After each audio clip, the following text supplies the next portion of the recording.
Hello again, YouTubers. This is Will Bodie back to your screens, and I'm going to be reading to you Thomas Gets a Snowplow. Hope you enjoy it.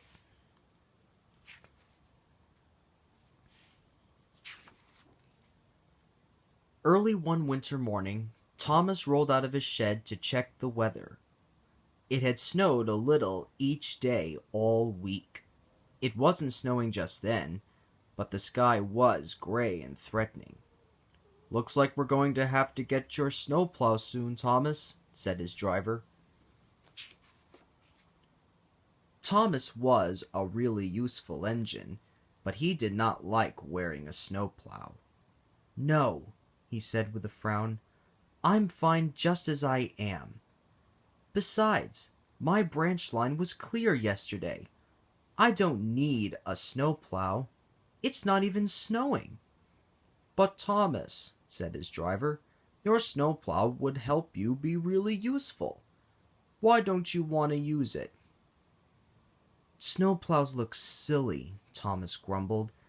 "The other engines will laugh at me."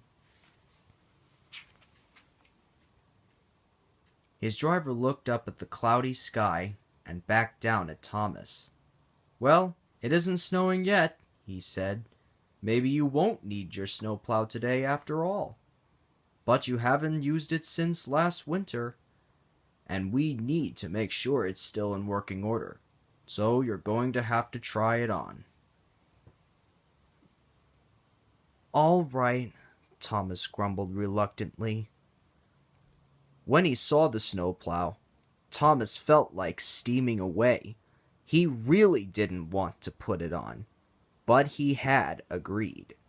So with a few turns of a screw and a few twists of a bolt, Thomas had a snowplow attached to his front.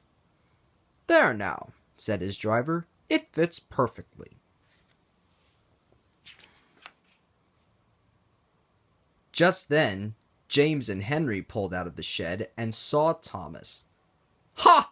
Look, Henry," said James. "Thomas is wearing a snowplow. It looks like a tin can." The two engines chuckled and chortled. "It's not even snowing. I wouldn't need a snowplow in this weather," Henry said.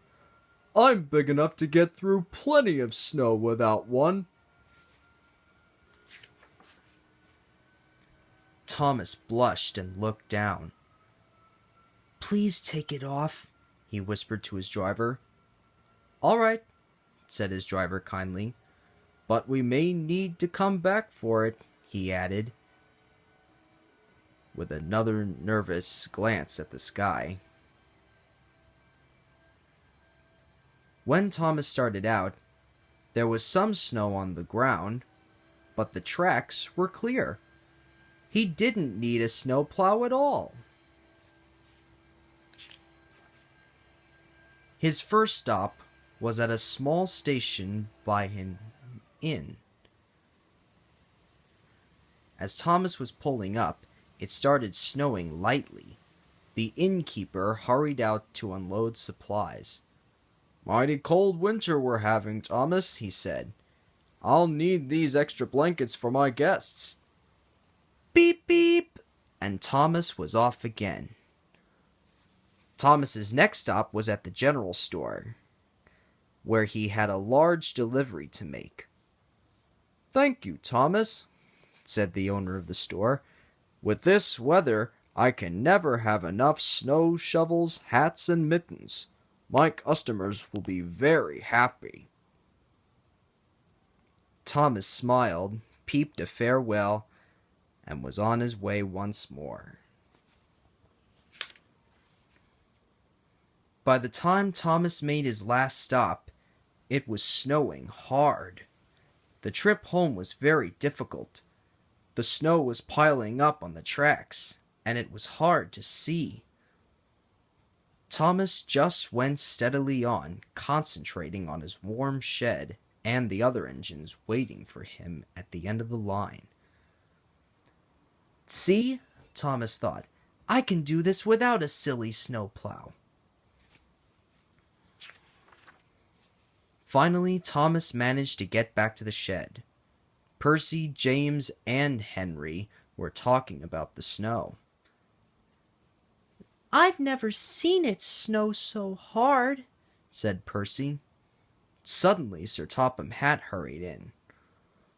"Toby is stuck on his branch line," he said. "We need to go get him, or he may be out in the snow all night. Henry, you're the biggest engine here, so you will have to do it." "But it's snowing so hard, and it is so cold," said Henry. Sir Topham Hatt gave Henry a stern look. Henry quickly changed his mind and said, "But I am faster than Percy, James, or Thomas, and I'm big enough to get through this snow without a snowplow." So Sir Topham Hatt climbed aboard, and they were off.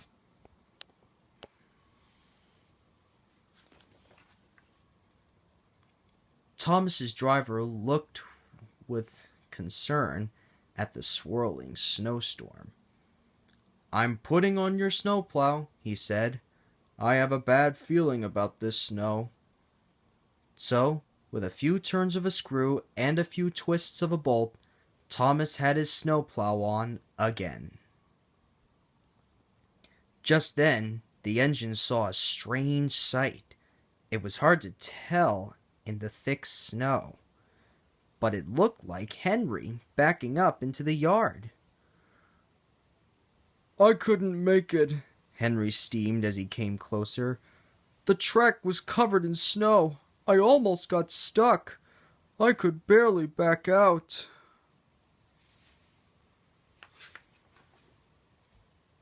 Thomas thought about how the other engines had laughed at his snowplow.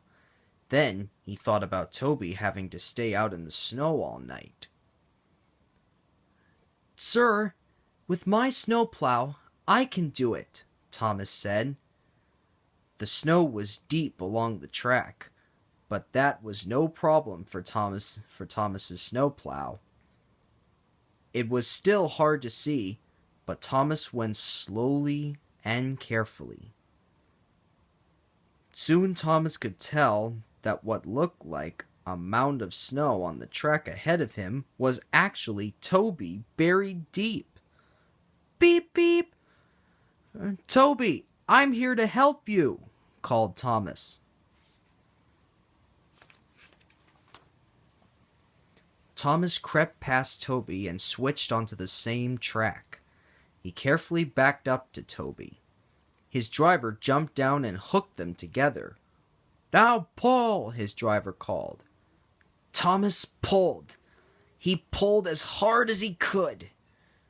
Slowly but surely, Toby began to move.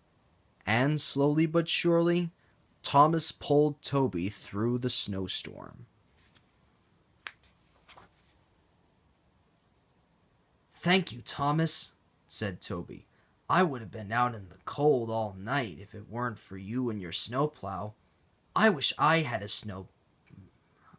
snowplow would fit over my cow catcher." Sir Topham Hatt smiled and said, "Yes, Thomas, you are a really useful engine, and today you are a hero as well." Thomas beamed. For once he was happy to be wearing his snowplow. No one could see him blushing.